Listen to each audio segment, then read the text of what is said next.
सच्चिदानन्दरूपाय विश्वोत्पत्त्यादिहेतवे तापत्रयविनाशाय श्रीकृष्णाय वयं नुमः। श्रीकृष्णाय वयं नुमः। श्रीकृष्णाय वयं नुमः।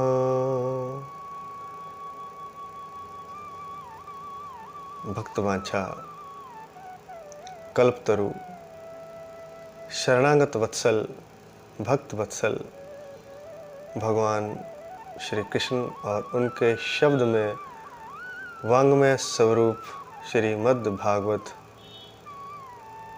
महापुराण के चरणों में प्रणाम करते हुए साथ ही साथ दिव्य देवताओं श्री गणेश जी, श्री हनुमान जी, देवी माँ सरस्वती,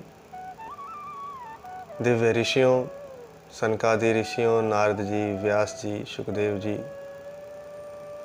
पराशर जी, राज ऋषि परीक्षित सभी को प्रणाम करते हुए और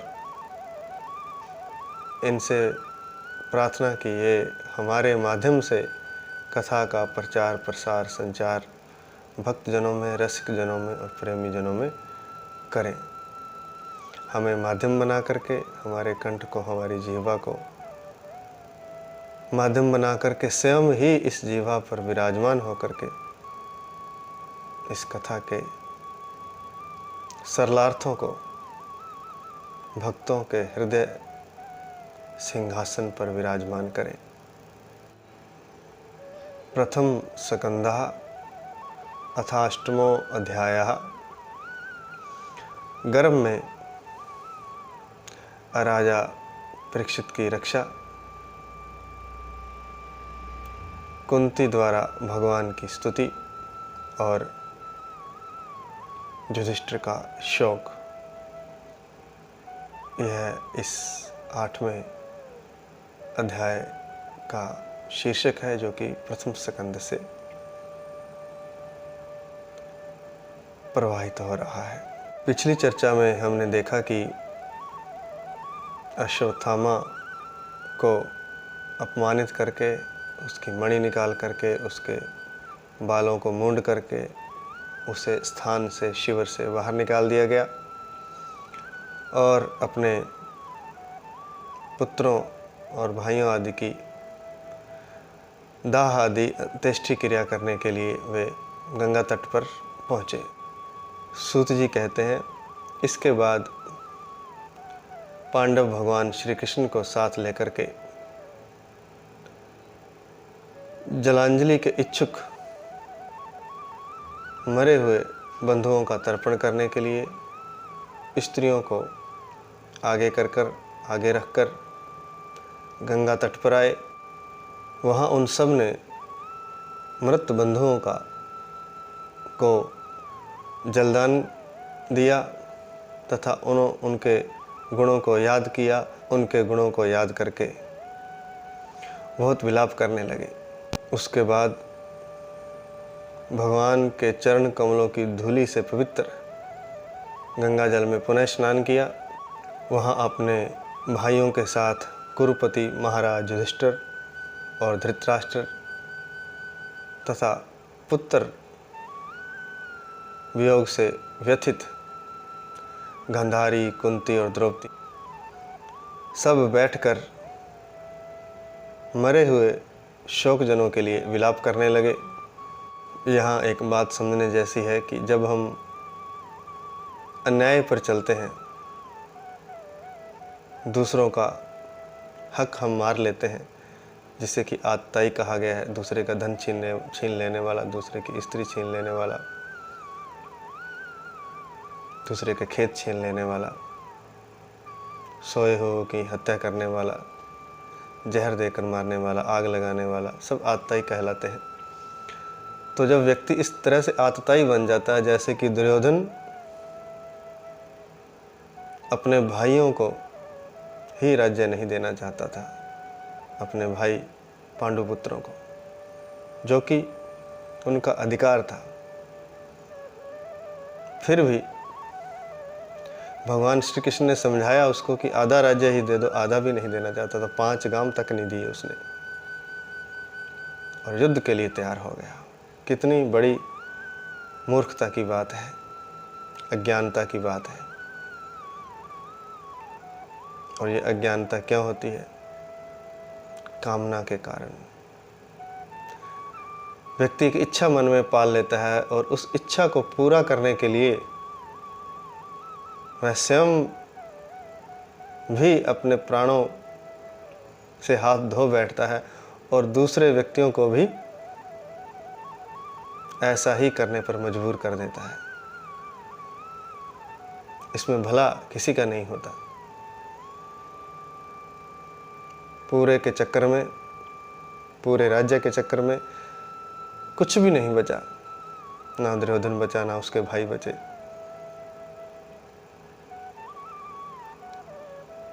गंधारी तो पुत्र विहीन हुई ही, साथ ही साथ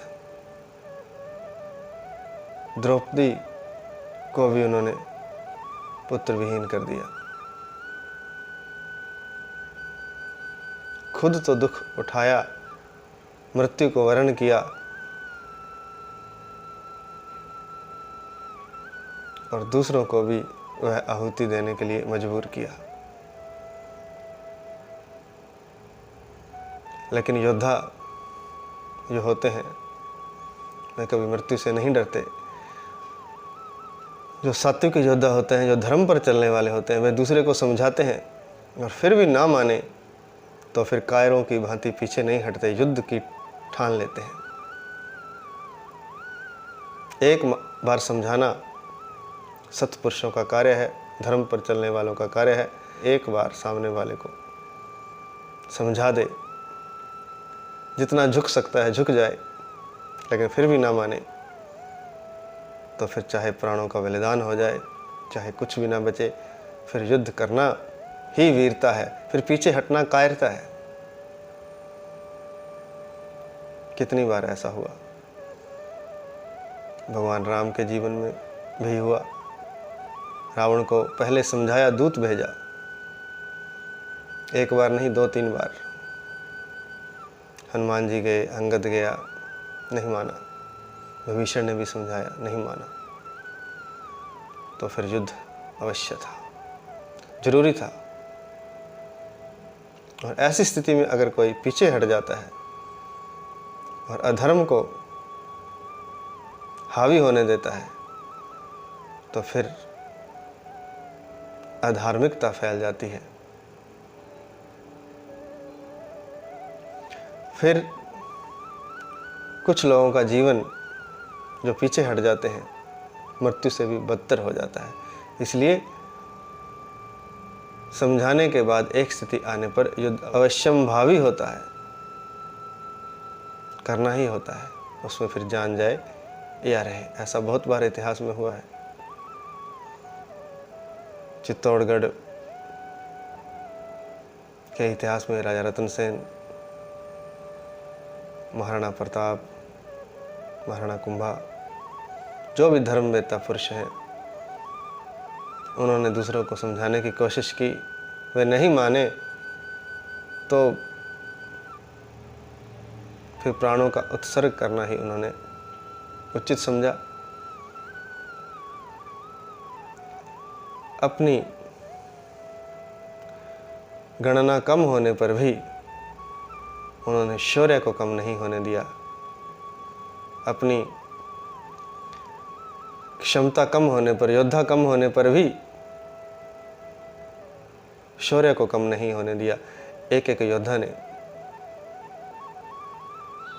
कई मुगलों को परास्त किया। कहते हैं कि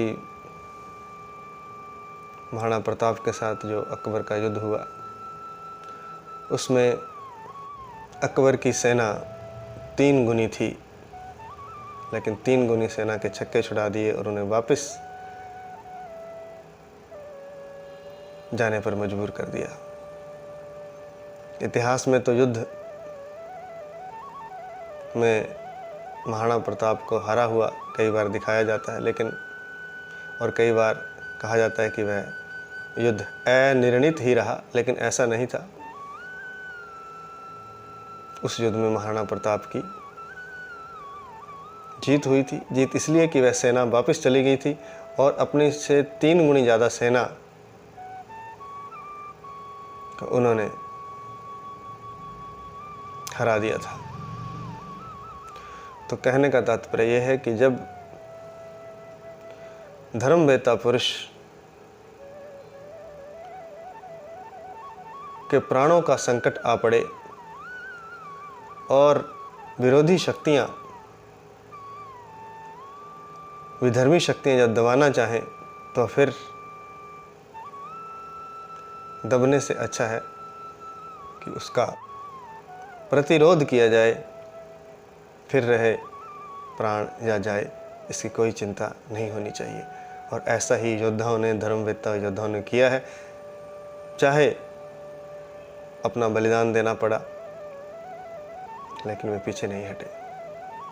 तो यहाँ पर भी द्रौपदी भी व्याकुल है अपने पुत्रों के शोक में, गांधारी भी व्याकुल है, सभी धृतराष्ट्र, युधिष्ठिर सभी व्याकुल हैं ऐसी विभीषिका से। जब सभी लोग विलाप करने लगे तो भगवान श्री कृष्ण ने धौम्य आदि ऋषियों के साथ उन्हें समझाया कि सभी प्राणी काल के अधीन हैं। जो इस धरा पर आया है वह अवश्य जाएगा।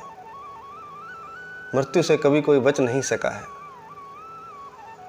और इससे अच्छा क्या होगा कि युद्ध में वीर गति से युद्ध करते हुए प्राण चले जाएं, तो वह स्वर्गलोक का अधिकारी होता है। मृत्यु तो आनी ही है, बचा कोई भी नहीं रहेगा, यहाँ पर कोई नहीं बच पाएगा। युद्ध में ना आए तो बुढ़ापे में आएगी, बुढ़ापे से ना आए तो बीमारी से आएगी, बीमारी से ना आए तो किसी दुर्घटना से। मृत्यु तो होनी ही होनी है, निश्चित ही निश्चित है। संसार की हो सकता है अन्य चीज़ें जो कामना है वो पूरी हो ना हो, लेकिन एक बात तो तय है कि मृत्यु तो आनी ही आनी है। तो फिर डरना किस बात का, फिर दबना क्यों, फिर पीछे क्यों हटना, फिर कायरता का जीवन क्यों जीना। तो इस प्रकार महाभारत का युद्ध समाप्त हुआ और भगवान श्री कृष्ण ने अजात शत्रु महाराज युधिष्ठिर का जो राज्य धूर्तों ने छल से छीन लिया था, धोखे से छीन लिया था, जुआ खेल करके आदि परपंच कर करके, वह भगवान ने उनको वापस दिलाया। और जिन्होंने द्रौपदी के केशों को छुआ था उसे घसीट कर सभा में लाए थे, उसी समय भगवान ने उनकी आयु हर ली थी। जिन जिन ने द्रौपदी के केशों को हाथ लगाया था उन सब का भगवान श्री कृष्ण ने युद्ध में वध करवाया पांडवों के माध्यम से। कहने का अर्थ यह है कि जो भी हम अन्याय, पाप, कर्म, दुष्टता करते हैं, समय आने पर भगवान स्वयं उसका फल देते हैं। भगवान श्री कृष्ण जब समय आता है तो उसका फल देते हैं। जैसे कि जिन्होंने द्रौपदी के केशों को हाथ लगाया था उन सब दुष्ट राजाओं का वध भगवान ने करवाया। कई बार समय को हम भूल जाते हैं। काल में ऐसी शक्ति है कि कई बार सत्ता और ताकत उनके हाथों में आ जाती है जो उसका दुरुपयोग करते हैं, और अंत में उसका फल उन्हें भुगतना ही पड़ता है। इतिहास गवाह। इतना ही नहीं, भगवान श्री कृष्ण ने युधिष्ठिर द्वारा 3 अश्वमेध यज्ञ करवाए, जो कि उत्तम सामग्रियों से और श्रेष्ठ पुरोहितों द्वारा करवाए गए थे। अर्थात पूरी पृथ्वी का राज्य इसलिए अजात शत्रु का है युधिष्ठिर को। यहाँ पर उसका कोई शत्रु नहीं था पूरी पृथ्वी पर, पूरे जम्बू द्वीप पर। यह पूरी पृथ्वी उस समय भारतवर्ष थी। इसलिए अब भी जब विवाह आदि या अन्य संस्कार होते हैं तो कहा जाता है भारत खंडे जम्मू द्वीपे। तब पूरी पृथ्वी जिसका कि समुद्र ही उस पृथ्वी का, उस भारतवर्ष का समुद्र ही सीमाएं थी, वह पृथ्वी जिसे जम्बू द्वीप कहा जाता है, भारत खंडे जम्बू द्वीप है। इस प्रकार भगवान श्री कृष्ण की प्रेरणा से युधिष्ठिर के यश को 100 अश्वमेघ यज्ञ करने वाले देवता इंद्र की तरह चारों दिशाओं में फैला दिया गया। पूरी पृथ्वी पर युधिष्ठिर का यश फैला। इसके बाद भगवान श्री कृष्ण ने हस्तिनापुर से जाने का निर्णय लिया। वे द्वारिका जाना चाहते थे तो उन्होंने पांडवों से विदा ली तथा व्यास आदि सभी ब्राह्मणों का सत्कार किया। भगवान होकर भी वे ब्राह्मणों का, ऋषि मुनियों का अत्यंत सत्कार रखते हैं। उन लोगों ने भी भगवान का बहुत सत्कार किया। तदंतर वे सात्यकी और उद्धव के साथ द्वारका जाने के लिए रथ पर सवार हुए भगवान श्री कृष्ण। उसी समय उन्होंने देखा कि उत्तरा, अभिमन्यु की पत्नी, अर्जुन की पुत्र वधू भय से विह्वल होकर दौड़ी चली आ रही है, सामने से दौड़ी चली आ रही है।